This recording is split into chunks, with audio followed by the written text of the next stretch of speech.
That was a joke. That was a joke, just to be really clear, because, yeah, that could actually, yeah, not good to, not good for that guy.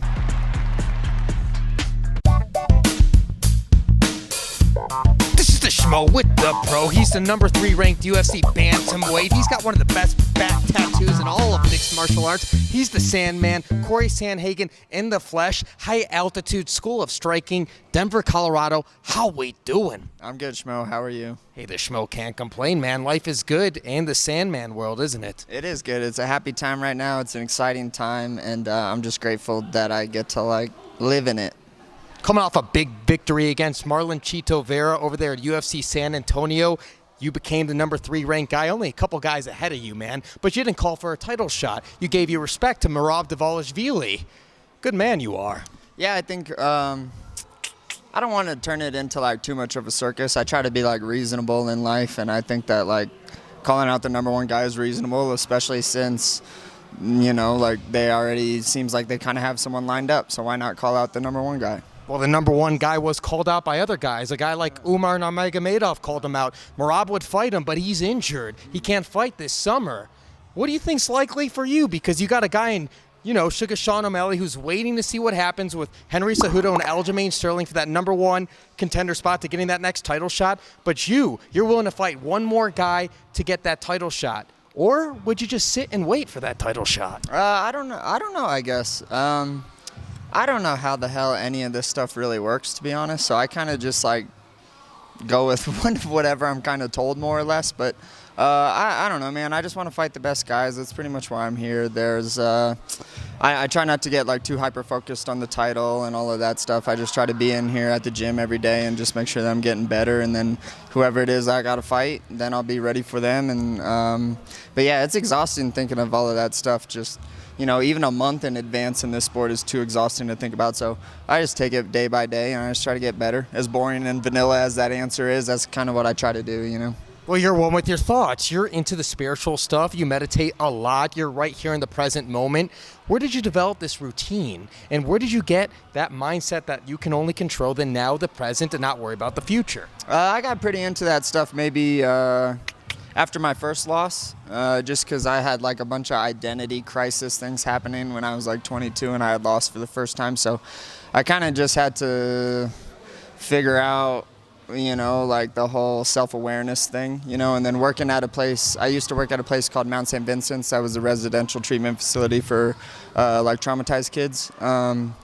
And just the practices that they would have were really therapeutic. I learned a lot of therapeutic ways to figure out just what's going on inside yourself and all of that stuff. So as corny and kind of woke as it kind of sounds, it's an important part of life that I think gives a lot of utility and a lot of actual benefits to what you're actually trying to achieve. So yeah, that's kind of how I got into it. Is honestly I lost for the first time and then didn't know if I wanted to do this anymore because I felt like I sucked and all of that stuff, So yeah, that's kind of where it started, and then it just kind of snowballed down into what it is now, which is every day just trying to do that, just be where you are.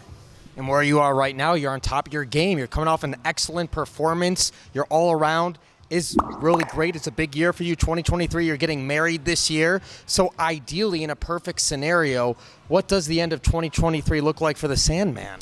A perfect scenario is something weird happens and I get to fight for the belt. Who knows? Cejudo, Sterling might make a close fight, or something weird might happen again, in Sterling and Jan, where they'll have to rematch in 4 months, and then O'Malley might not have anyone, so it could be O'Malley. So, I'm not really sure. I guess I wanted 3 fights this year, but I'm also willing to go with what is the smarter decision sometimes, which sometimes is fighting a little bit less. So, yeah, I think we really have to just see how this Cejudo Sterling fight happens next week, and I'm really excited about that one. Do you have any type of anticipation of how it's going to go? Because is ring rust a real thing? Cejudo hasn't fought in over 3 years. Aljamain Sterling, he's been chopping at the bit. He's been fighting. He's got a lot to prove. People didn't legitimize his first win against Petr Yan, and then he went out and he did the thing. He's defended the title. What do you anticipate for this big fight, UFC 288? Yeah, there's a lot of things that I think they're going to be able to nullify each other with. Like, I think that Sterling just being bigger and longer is going to be able to nullify some of Cejudo's, in my opinion, better striking. I think Cejudo's a better striker, but when you're going against someone that's bigger and longer, you necessarily don't get to be the one that, like, is the better guy in like a technical sense or like a decision-making sense. So I think that they'll be more or less nullified on the feet. I think that it's going to be the same thing in the grappling where, you know, they're just going to nullify each other there. Sterling being so good at jiu-jitsu and wrestling, and then Cejudo being good at wrestling and also being like definitely adequate at jiu-jitsu too. So there's a lot of nullification that's going to happen. It's hard to bet against someone like Cejudo though, to be honest, just because of his history and who he is as like a competitor. I mean, the guy's a phenomenal competitor, won a gold medal at 18, like probably not a wise move to like bet against that guy too often, you know. So that's who I have winning, but I think it's going to be like major close and a really interesting fight.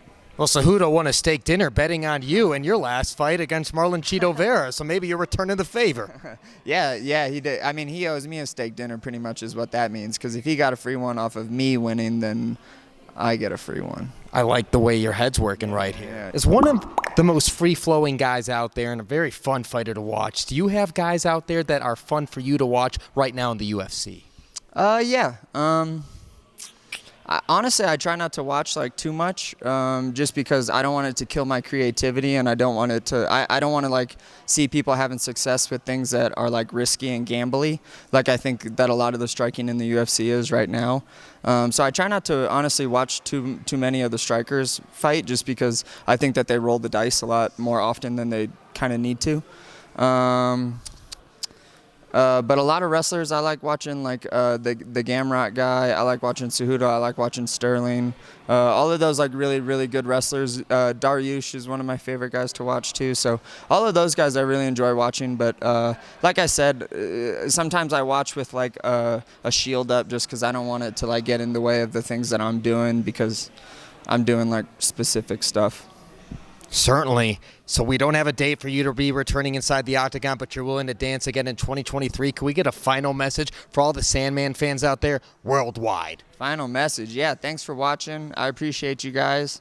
Love you, Schmo. We love you too, man. Beard's looking great. Thanks. He's the pro. I'm the Schmo. Denver, Colorado. We're out.